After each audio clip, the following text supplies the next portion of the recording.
Welcome to Features Enhancements, and today we're going to be going over some testing that I performed on bolt carriers. This all came to be because of the fact that the MOAX tool is just so expensive if you ever have to reinstall a gas key, or if you ever want to do a POF roller cam pin, you have to change out the gas key. So it's just one of those things where I really wanted to tackle it head on and figure out, is this tool needed? This video is actually sponsored by AR15discounts.com, so I want to do a shout out to them and tell them thank you. And I do apologize for the video taking so long to come out. I recently got married, so that put a delay on it, and then I decided to change the whole formatting of the video.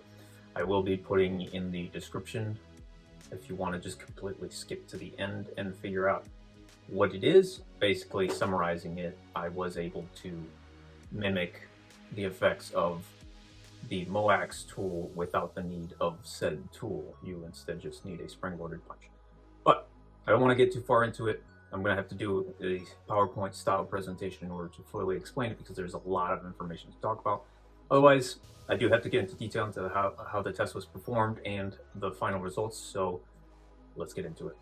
All right, so let's get started. So I had to make this PowerPoint presentation to simplify everything, but we're gonna go and get straight into it. So this is going to be the bulk carry group, so BCG, bolt staking test and analysis. This is done by Features Enhancements LLC, particularly myself. But anyway, let's proceed. So here we're going to have the syllabus. We're going to go over the reasons for testing, types of staking currently used, setting up baseline, performing the tests, testing variables and configurations, nominal to best data analysis, and conclusions. So let's keep going. So reasons for testing.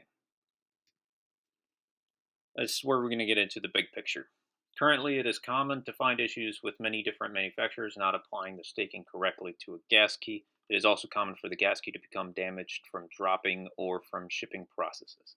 This has happened to me a few times, so the shipping process mainly. But anyway, this may cause concern as improper application of staking can lead to premature gas key failure, which will cause complete failure of the firearm. This is if your staking is done incorrectly. A damaged gas key can also cause gassing issues or damage to the rest of the internal components.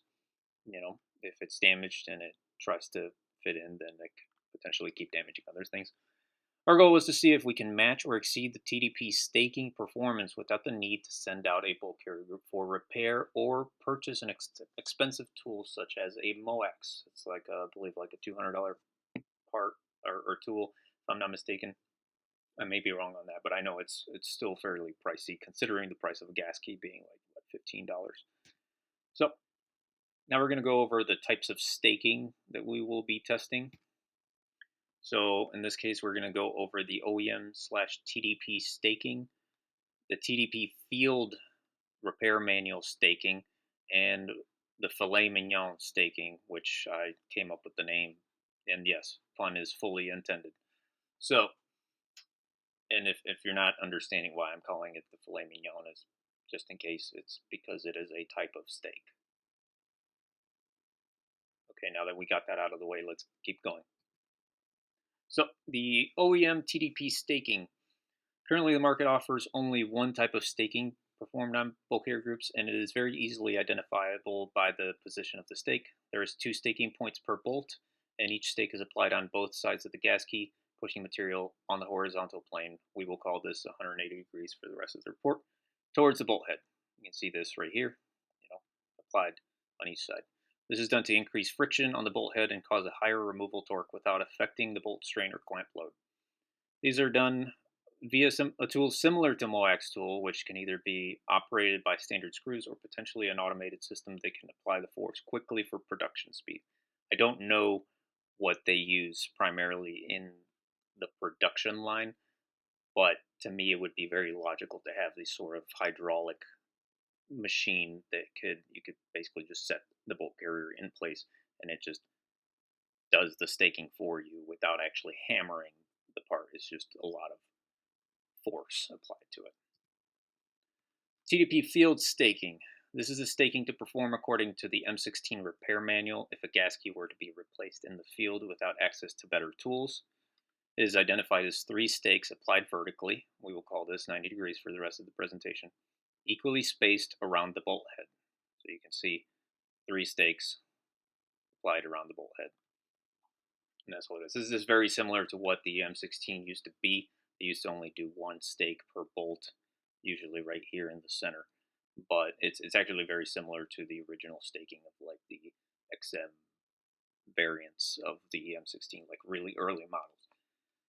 Anyway, and then the filet mignon staking. This type of staking was developed by Eatres Enhancements LLC as a countermeasure to simplify and reduce costs for at-home bulk carrier group repairs while attempting to match or exceed the performance of standard TDP staking. It is characterized by 4 stakes applied vertically. We will call this 90 degrees for the rest of the report, equally spaced around the bolt head with a final staking angle of 45 degrees, aiming towards the bolt head. This final stake angle is applied at the same original 4 staking points. Staking job can be done with a generic spring-loaded punch. So let's proceed. Now we got to set a baseline. We can't do comparisons without having a baseline. So for the baseline, we decided to use the microbest BCGs. These are considered to be the industry standard, so it was logical to acquire some to set a baseline/target. We were able to acquire 2 microbest bulk carrier groups from AR15discounts.com. The first was a full phosphate BCG, and the second was a full chrome BCG. Both of these were provided free of charge to Eatres Enhancements LLC to conduct the testing. Now, things to note. Both of these bulk carrier groups were returned due to damage or manufacturing defects and were therefore not available for typical sale.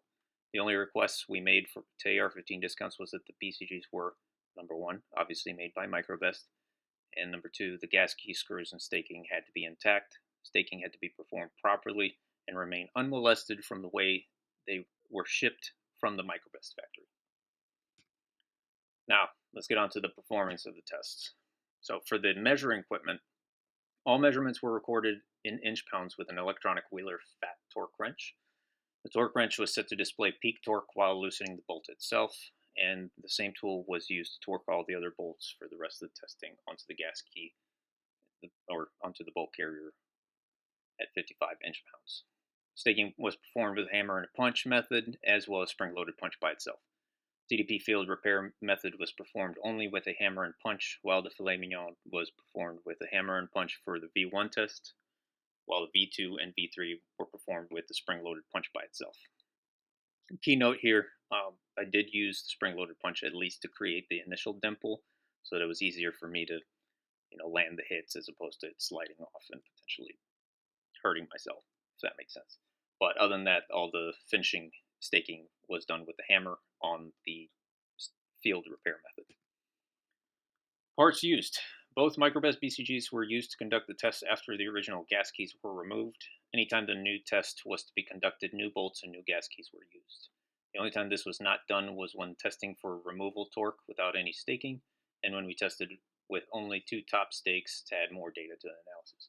This was primarily done because I wanted to know how much torque, how much removal torque there is without the staking, which is approximately, it varied anywhere from 35 to 40 inch-pounds. I do have the actual numbers if you guys are interested.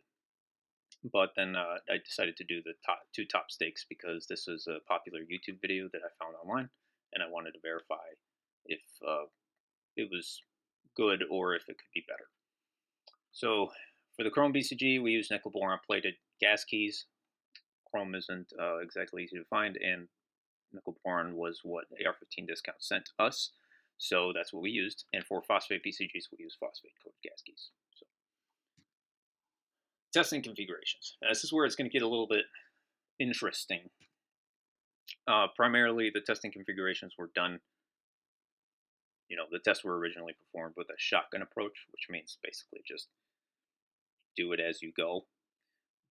But we later displayed the data with an orthogonal array and performed a full Factorial style test with this data to further analyze our conclusions and come up with the nominal best.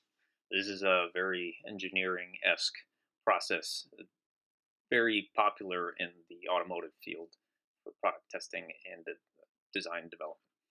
So just to simplify everything, if you're curious about the summary of what it was, this is microbest chrome, and then you have chrome with a field method, chrome fillet V2, microbest phosphate, phosphate field, phosphate fillet 1, phosphate fillet V2 or V3, and then the bonus was the 2 stakes, which you can see right here. So if you correlate all of this, everything is assigned a variable and a number, and that's how the analysis actually goes. So for the microbreast chrome, you would have chrome for the body coating, chrome for the gas key material. 2 stakes. Stake positions are on the side. The tool, I call it a MOAX, but it's basically just the generic OEM spec, and then the final stake angle, which is the finishing angle of the stake. So in this case, it would be 180 degrees. So that's basically how it's laid out. I'm not going to go over the rest of it. If you're interested, you can pause the video and then read the rest. But like I said, each one is assigned a specific number. So now we go on to the results. So this is just a representation of what was originally there on the last page, just with the factors themselves. And these are the actual inch-pound recordings that were done based on those particular tests, once again, as a removal torque after the staking was completed. So you can kind of look at this data and kind of get an idea. This bottom one is the bonus. So actually, if you're curious about the bonus, it's 45.3 inch-pounds and 47.3 inch-pounds. If only you had 2 top stakes, as the one in the YouTube video. So it's still technically passing, it being 30 inch-pounds being the minimum removal torque. So, it's still technically passing, but it could be better. So you have signal to noise ratio, the mean, and then sigma. So I'm not going to get into this. If you understand it, awesome, but here's the average of each. I'm going to summarize further. So from here, you can see all the different combinations and how each one actually affected the actual outcome of them, considering the factors and the mathematics of it. So anything highlighted in red is the best case scenario. As far as predictions, if we were to select the best of all of them, the optimum signal to noise would be 46, which is substantially higher than 29.5, being the baseline. For the baseline, I use the phosphate bulk carrier, and that is primarily because it had the most consistent torque values, which was 81 and 82.3, if you look at it right here. So predictions, they were slightly different from the signal to noise for the mean. Optimum was 99 and baseline was 86.5. So what does this all mean? So basically, signal to noise is consistency, and then the mean is strength overall as far as torque values. And here, just so you can understand the data, you have chrome having less of an effect as opposed to phosphate when it comes to consistency. Same thing, gas key chrome, less of an effect in consistency. You have the highest consistency in the gas key for the phosphate, blah, blah, blah. Like, it's basically all that. It's the same thing, but over here. Whereas, in this case, chrome had a higher capability of strength for the body, but not so much for the gas key itself. And this is, you can look through the data and analyze it, or if you just want to, let me give you the conclusion, I'm going to get to it. But if you're interested in this, go ahead and pause the video and you can keep analyzing it. And you can see how one could affect the other. And basically, if one gets adjusted, everything gets adjusted as well. So if I were to select the MOAX tool, yes, my overall strength would go up, but my consistency would not be as good. So that's the point I'm trying to make. So anyway, let's move on. So the results explained. From the data gathered from the full factorial, which is the test that we conducted with the data analysis, we can observe that the most consistent type of staking is the field method. This method exceeds by 2 times the minimum removal torque requirements, which is the minimum is 30 inch-pounds, and maintains a very high degree of consistency, while also being inexpensive and somewhat simple to perform. Chrome, phosphate, nickel boron was irrelevant for this staking. It really had no effect on the actual consistency or strength. The strongest type of staking is the microbest or MOAX style staking. It both exceeds the minimum removal torque requirements by 2 times, but it is also capable of 3 times the minimum removal torque. And in one case, it was too strong, which caused the bolt head itself to strip, preventing a proper torque value. 90 inch-pounds was use to fill this value. I needed to use something for the value in order to do the math, as this was recorded when the bolt head stripped. So obviously it was higher than 90 inch-pounds, but just to play fair, we're going to use 90 inch-pounds because obviously, the bolt head was damaged in order to pull it out. So the only caveat to this method was its very inconsistent nature. However, its lowest rating was still double that of the minimum spec, so it still exceeds requirements. To optimize and increase performance and consistency, it would be ideal to use a chrome BCG with a nickel boron gas key and 3 stakes. And this is primarily because chrome and nickel boron have a harder surface finish than phosphate, so that alone is helping with the actual friction and increase in torque. When it comes to staking anyway, it wouldn't make a difference unless it was staked. But it would optimize by having 3 stakes. However, these are irrelevant as this staking is limited to 2 stakes by design. Based on the tool, it can only apply 2, so 3 is not applicable. And it is extremely dependent on the BCG and your position. So if you have a phosphate BCG, you're not going to get the same results as if you had a chrome or a nickel boron as far as the torque increase or the staking strength. The filet mignon method was capable of matching the microbest staking, but with only the use of a spring-loaded punch, as long as the 45-degree final staking is performed. This is key. If you don't do this, 45-degree final staking, it will not achieve the same results as the microbest. Although it is equally, if not further, more inconsistent in the data analysis, this is up for debate, and this is because due to the torque wrench running out of battery. So in one of my measurements, the torque wrench itself ran out of battery. So I wasn't able to get a full recording on video, but what I can base myself off of is that the torque wrench itself was set to beep at 70 inch-pounds, and you can clearly hear the 70 inch-pound or the torque wrench beeping before dying out. So I do know personally that it went over 90 inch-pounds, which would up the consistency substantially, but for just to keep it fair, because of the other chrome one, I brought it down to 70 inch-pounds because that's the only thing that I can actually prove as far as the video is the fact that you can audibly hear it go over 70 inch-pounds. So it did match both the lower at 2 times and the higher at 3 times the minimum spec record readings of the microbest staking. So the conclusion. From the testing and data analysis, we can conclude that the microbest staking was the strongest/best. However, it has a very high initial cost. It is simply not viable for the general consumer who may only perform 1 gas key replacement in their lifetime. This is not okay. If you have a $15 gas key and you have to purchase a $200 tool to fix it, that's a problem. And if you have to send it out, that's a problem. So overall, it's just not the greatest solution. The field method is actually quite good at exceeding the minimum spec, and it's easy to perform with a high degree of consistency. It's somewhat simple, but its use of a hammer and punch does make it more cumbersome to perform without the use of something that is strong enough to hold the BCG, but also soft enough to not damaging during the hammering for the stakes. That was primarily the issue that I had with performing this. I had soft jaws on my vise, and I kept having to reset the bolt carrier because of how the bolt carrier would just shift. It just was almost impossible to hold consistently, and it took a long time because of it. The filet mignon method stood out as the overall winner for the general consumer, as it only requires the use of a $10 to $20 spring-loaded punch. It is extremely easy to perform, as it allows you to simply hold or cradle the BCG instead of needing a vise or proper surface to strike against, with the bonus of being able to match the performance of the microbest staking in both consistency and strength. So that's pretty much it. So I will actually have a link to the full videos of me doing the testing. I will tell you it's over an hour long, so this had to be summarized substantially.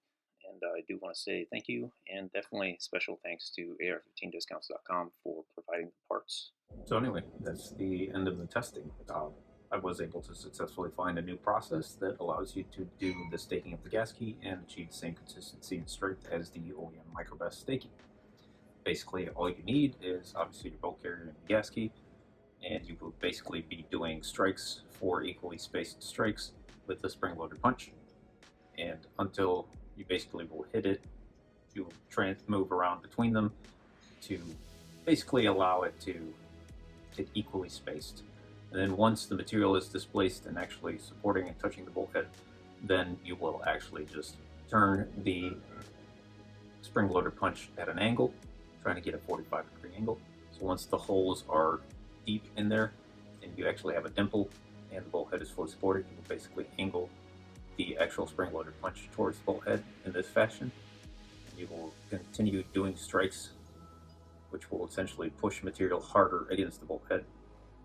And that's pretty much it for bolts. You just have to do it on all 4 dimples on each bolt. That's it. It's able to achieve 90 inch-pound removal torque. So yeah, it's nice and simple. Spring-loaded punch is all you need. Super easy. You can do it on your hand. You do have to hit it several times, but that's it. Simple. Anyway, if you guys enjoyed this kind of testing, please let us know what you'd like to see. I'm more than willing to look and dive deep into anything of this matter. It would also be greatly appreciated if we got assistance with any kind of parts so that we can afford it, because obviously most of it comes out of my paycheck, except for this time, which was the AR15 discounts being nice enough. I actually contacted them trying to buy the returned items, but they were happy enough to send parts for the testing itself. So huge thank you to them. But that is pretty much it. I hope you guys enjoyed the video and the content, and hope this saves you a bunch of money. Anyway, thanks for watching, and I'll see you guys in the next video.